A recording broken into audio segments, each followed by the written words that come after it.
Muchas gracias, presidente. Señorías, empiezo por afirmar dos obviedades en las que creo que todos estaremos de acuerdo. La primera es que Venezuela es hoy un país al borde del colapso y la segunda es que Venezuela ha sido durante siglos un país amigo y un país hermano. Por lo tanto, si Venezuela está al borde del colapso y es un país hermano, creo que la conclusión obvia que se deduce es que los demócratas españoles deberíamos hacer algo. Y ya se nos está haciendo un poco tarde, ya se nos han adelantado otros parlamentos respecto a hacer algo. Por eso mi grupo se honra en traer hoy aquí esta iniciativa para que esta Cámara tome posición respecto al conflicto que está viviendo Venezuela. Digo que la situación es de colapso y lo es en distintos capítulos, en el económico, en el de seguridad, en el político. En el económico, la inflación alcanzó el año pasado el 53%. Hay una evidente fuga de inversiones, un empobrecimiento generalizado de las clases medias y de las clases trabajadoras, mientras aumentan los privilegios de la nomenclatura ligada al chavismo. El desabastecimiento de productos ha sido, de hecho, el detonante para que mucha gente saliera, muchos venezolanos salieran a la calle a protestar. Paradójicamente, esto sucede en un país rico en petróleo, que, a pesar de tener esa riqueza natural, no ha sabido dedicarla al bienestar de la población, sino a fomentar las estructuras clientelares del chavismo. Hablo de la pobreza, pero hablo también de la inseguridad que se ha ido apoderando de Venezuela. En 2013 se cometieron 25.000 homicidios, frente a los 5.000 de hace 15 años. Venezuela es hoy el tercer país más violento del mundo y esta altísima tasa de criminalidad se explica en parte por la impunidad de que gozan los delincuentes, una impunidad y una criminalidad que se ha extendido en los últimos tiempos a la violencia de carácter político. El Gobierno ha dado alas a grupos parapoliciales y con ello ha perdido el monopolio de la violencia propio de los Estados, lo que da idea de la gravedad de la situación en que se encuentra el país. En la violencia de las últimas semanas han participado estos grupos parapoliciales y también manifestantes contrarios al Gobierno. Sin embargo, señorías, creo que sería mucho más grave que un error político, creo que sería un error moral de primera magnitud elegir la equidistancia en una situación como esta. De los 21 muertos de las últimas semanas, que son en realidad 22, con uno más que hubo ayer por la noche, un último estudiante fallecido ayer mismo, de esos 22 muertos, digo, 2 son policías. De los 318 heridos, 80 son miembros de las fuerzas de seguridad del Estado. Desde luego, lamentamos y condenamos todas las muertes y todas las vulneraciones de los derechos humanos. Pedimos que se investiguen estas muertes y que se castigue a los culpables en juicios justos con plenas garantías para los acusados. Y nos solidarizamos con las víctimas, pero creemos que sería un ejercicio de cinismo inconmensurable tratar, insisto, de establecer una equidistancia entre las dos posiciones que están enfrentadas hoy en Venezuela, cuando uno de ellos controla todas las instituciones, el poder ejecutivo, el legislativo, cuando ha laminado el judicial, cuando está laminando todos los controles y equilibrios, entre ellos el control de la prensa de manera muy evidente, y cuando además ha estimulado la creación de esos grupos paramilitares que hoy suponen el mayor foco y el mayor riesgo para el país. Y hablo también del colapso político.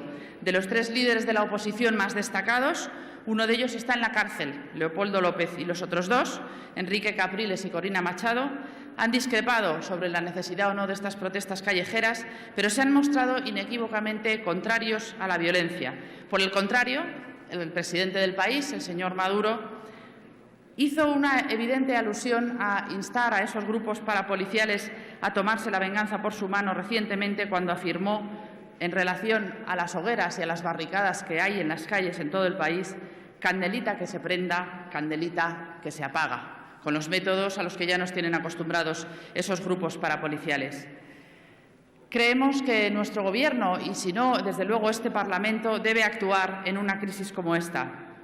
Ya sabemos que el presidente del Gobierno tiene que superar cierta pereza para pronunciarse sobre las cuestiones internacionales. Hoy mismo hemos descubierto que el presidente de Estados Unidos, Barack Obama, le ha tenido que llamar por teléfono para saber cuál es la postura de España respecto a Ucrania, porque después de rebuscar en la prensa internacional y en los informes de sus embajadas, pues no tenían clara cuál es la postura de España. Lo mismo le podría haber ocurrido con Venezuela y esperamos que esta resolución sirva, entre otras cosas, para que el resto de los países, para que el resto de los gobiernos sepan cuál es la postura de España al respecto.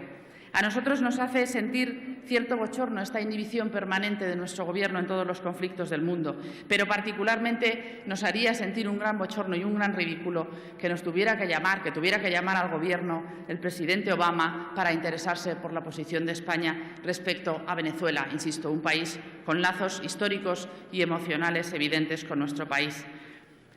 Pensamos que es urgente, y eso es lo que propone nuestra iniciativa, que el Gobierno reclame al Gobierno venezolano un escrupuloso respeto a los derechos humanos, que le inste a actuar para trasladar la calma a la sociedad y no para azuzar más la espiral de violencia en que está inmerso el país, porque si no se pasaría del colapso al derrumbe. Y sería muy triste para los venezolanos, pero también sería muy triste para nosotros, como demócratas españoles, pensar que no aprovechamos nuestra influencia, nuestro ascendente sobre ese país para hacer algo al respecto, para contribuir a que el conflicto se encauce y a que se resuelva de forma pacífica.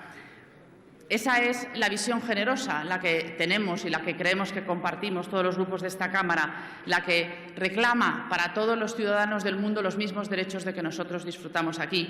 Pero hay también una visión más prosaica y más egoísta en el mejor sentido. En términos políticos pragmáticos, todos sabemos que donde hay democracia y Estado de Derecho hay mayor estabilidad alrededor. Por lo tanto, nos interesa a todos que haya democracia en Venezuela. La visión cortoplacista que el Gobierno ha impuesto a las relaciones exteriores de España es inaceptable en este caso.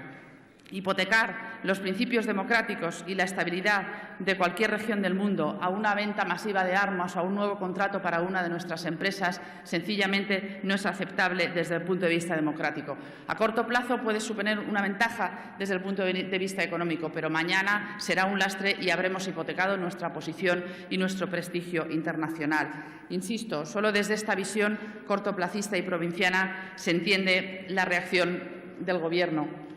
No quiero extenderme mucho más. Hemos ofrecido a los grupos que nos han presentado enmiendas, las cuales, por cierto, agradecemos por el interés que denotan. Les hemos ofrecido una transaccional tratando de integrar las distintas versiones, las del PP-PSOE, que se ha constituido de manera insólita en un solo grupo al enmendarnos conjuntamente, y la del PNV. Les hemos ofrecido una transaccional que en realidad se queda por debajo de la resolución aprobada por el Parlamento Europeo hace apenas un par de semanas. En esa resolución, el Parlamento Europeo iba mucho más lejos de lo que incluso nosotros hoy estamos dispuestos a ir con ustedes. Recordaba al Gobierno de Venezuela que la libertad de expresión y el derecho a participar en manifestaciones pacíficas son derechos fundamentales en toda democracia. Recuerda también el Parlamento Europeo al Gobierno de Venezuela su obligación de garantizar la seguridad de todos los ciudadanos del país. Recuerda que el principio de separación de poderes es fundamental en un régimen democrático y que el sistema judicial no puede ser utilizado como medio de persecución política. Y recuerda, solo voy a leer una última más de las resoluciones adoptadas por el Parlamento Europeo, pide a las autoridades venezolanas que desarmen y disuelvan inmediatamente los grupos armados descontrolados. Señorías, para nosotros es lamentable que hasta este momento el Gobierno no haya hecho nada respecto a Venezuela. Confiamos en poder acordar con el Gobierno y en que de esta Cámara salga una resolución, puesto que si el Gobierno no lo hiciera en este momento, lo único que haría sería reforzar la posición del presidente Maduro. Pero, en todo caso, lo que no queremos es que nos debamos quedar por debajo del Parlamento Europeo. Sería un desdoro para los lazos históricos de España con Venezuela y sería un desdoro para nuestra democracia. Nada más. Muchas gracias, presidente. Muchas gracias, señora Lozano.